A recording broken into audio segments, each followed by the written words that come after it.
It's an honor to speak to you all this morning.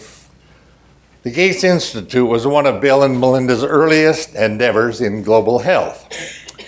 One way you can tell is that their name is in your name.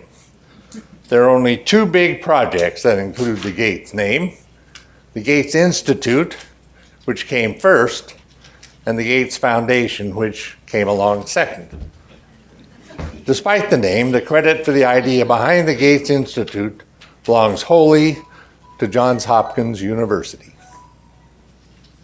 In the time leading up to the creation of the Institute, Bill, Melinda, and I were getting started in philanthropy, and we were certain of just two things. First, that we had a passion for learning. We wanted to know about the biggest inequities in the world and what was being done to address them. The second was that we wanted to allocate money in a meaningful way and to use our resources to have as much impact as possible. So we sought advice from the experts at Johns Hopkins, a university with a long-standing commitment to improving lives on a grand scale and reputation for rigor and excellence. If you made a powerful case that if the smartest people in the world were working on family planning, it would lead to tremendous progress. I'm happy to say that all of you at Johns Hopkins have proved the case you made is years ago quite spectacularly successful. Since its inception, the Gates Institute's motto has been scholarship and science for social change. It teaches us an important lesson that social change will not happen with good intentions alone. It is dependent on smart, determined people asking tough questions and using scholarship and science to answer them. The second part of that lesson is that scholarship and science are not worth nearly as much to the world if we don't translate them to social change. You have masterfully linked the two, which has spurred progress and driven change. But progress and change were not always happening in the way they are today. Prior to the founding of the Gates Institute, there was a dearth of innovation in the field of family planning. Funding for family planning programs was diminishing, even though these programs were proven and effective. We are suffering the consequences of that neglect today. Hundreds of millions of women still do not have access to contraceptives and information about planning their families. As a result, many of those women are trapped in a vicious cycle, having unintended, unhealthy pregnancies, and therefore babies that do not get a healthy start to life. Many of these women are unable to provide proper nutrition and health care to help their children thrive. The vision behind the Gates Institute is that when women can plan their pregnancies, they can break that cycle and trigger a virtuous cycle that leads to better lives for generations to come. For better lives for generations to come. Over the past 15 years, you've done remarkable work to start making that vision a reality. It's no coincidence that in that time, the family planning field has been reinvigorated. The Gates Institute has trained almost 1,000 fellows, scholars, and visiting scholars from over 30 countries.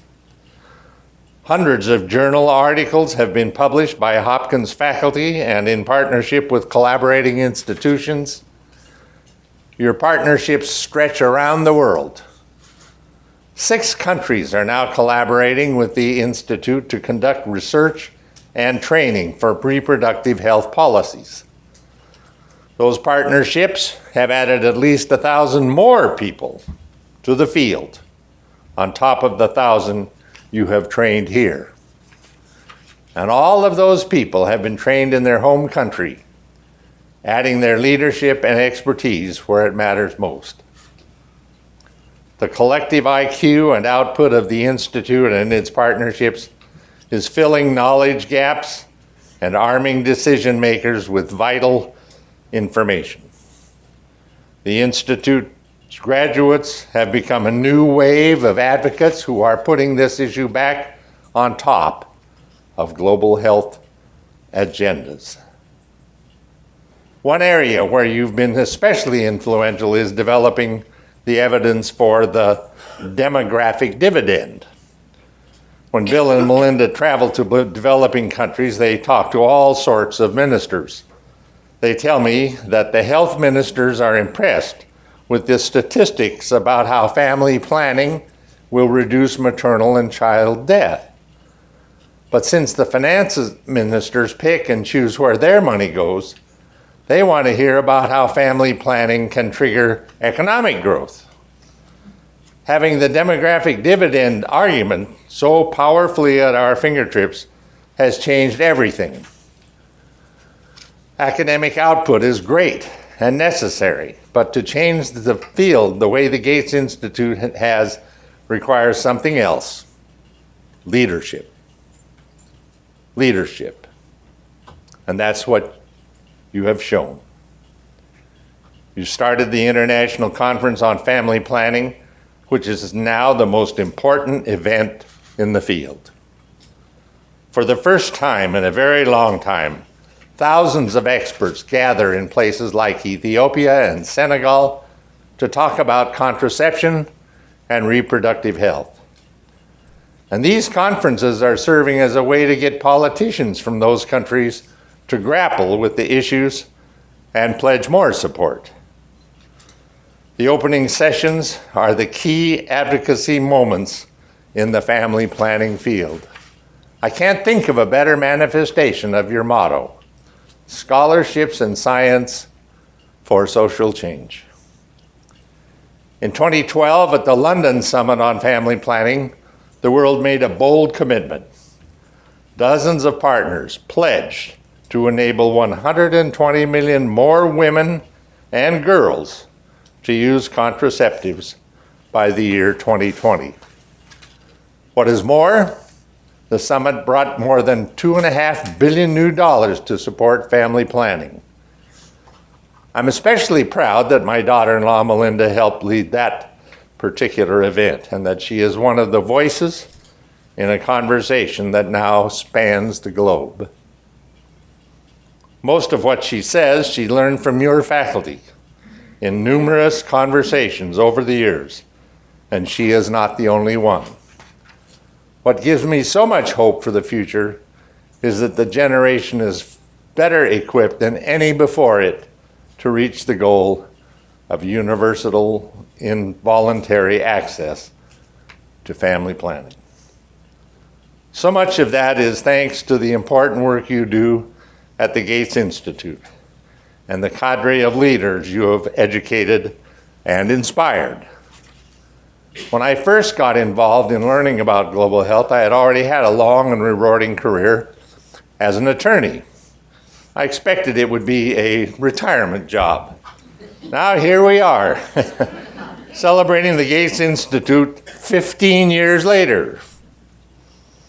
I could not have imagined the place we have come to, and I could not be more inspired by all that you have accomplished.